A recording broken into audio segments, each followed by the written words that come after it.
कहे वो से जगी है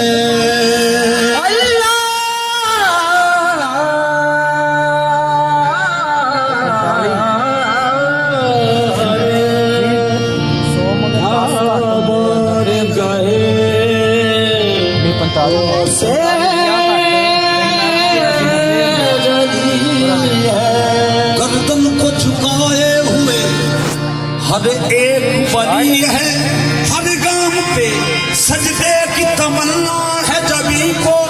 ये किसका दरे नाद है, ये किसकी जबी है, ये किसका दरे नाद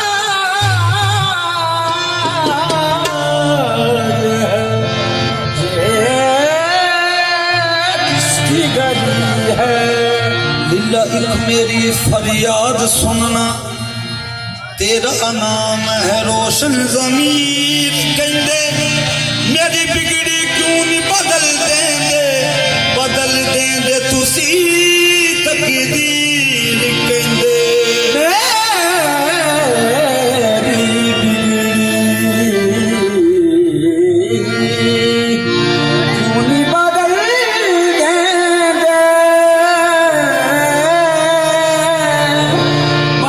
देंगे तुसी तकदीर। कहंदे फड़ के चोरां दी शान नूं कुतुब करे, नबी पाक दा तैनू वजीर। कहंदे खादी क्यों शबीर तेरे दरों जावे, तेनू पीर पीरां दा पीर। कहंदे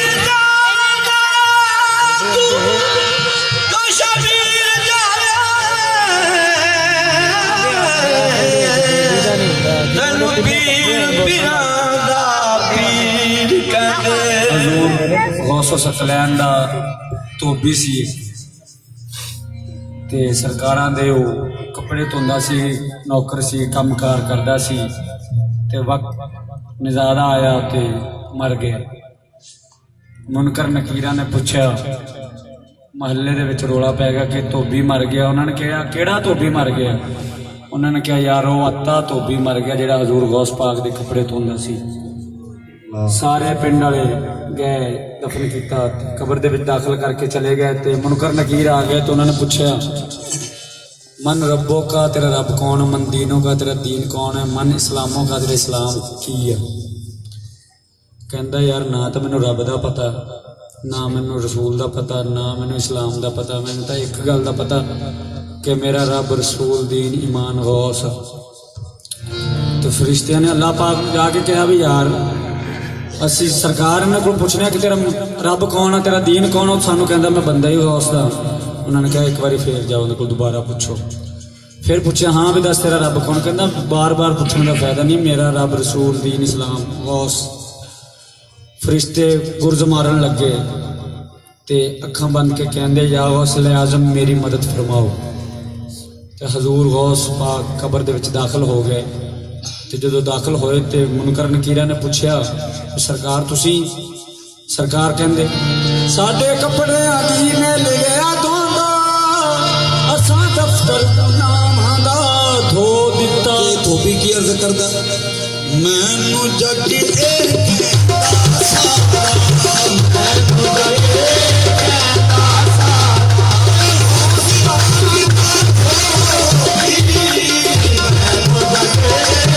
कहंदा सारा।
बादशाह ने आज फरमाते हैं कि सगे दरगाहे मीरा सोचो कुर्बे रब्बानी, सगे दरगाहे मीरा सोचो कुर्बे रब्बानी के पर शेरो शरफ या मीरा शाह जीलानी।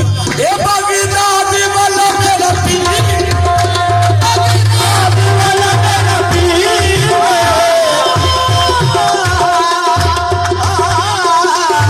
सैया कुछ भी करे, सैया कुछ भी करे, बगदाद वाला मेरा पीर,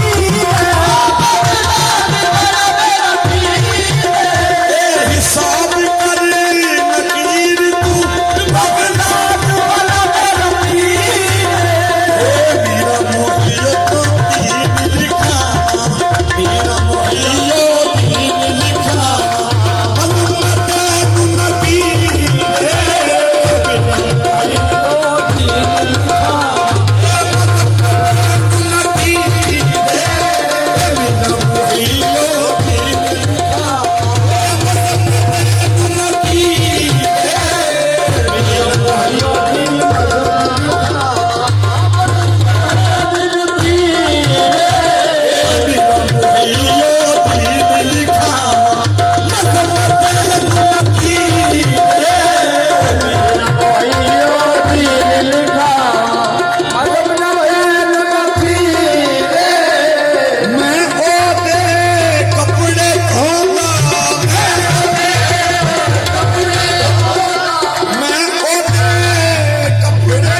ਇਸ਼ਕ ਦੀਆਂ ਰਾਵਾਂ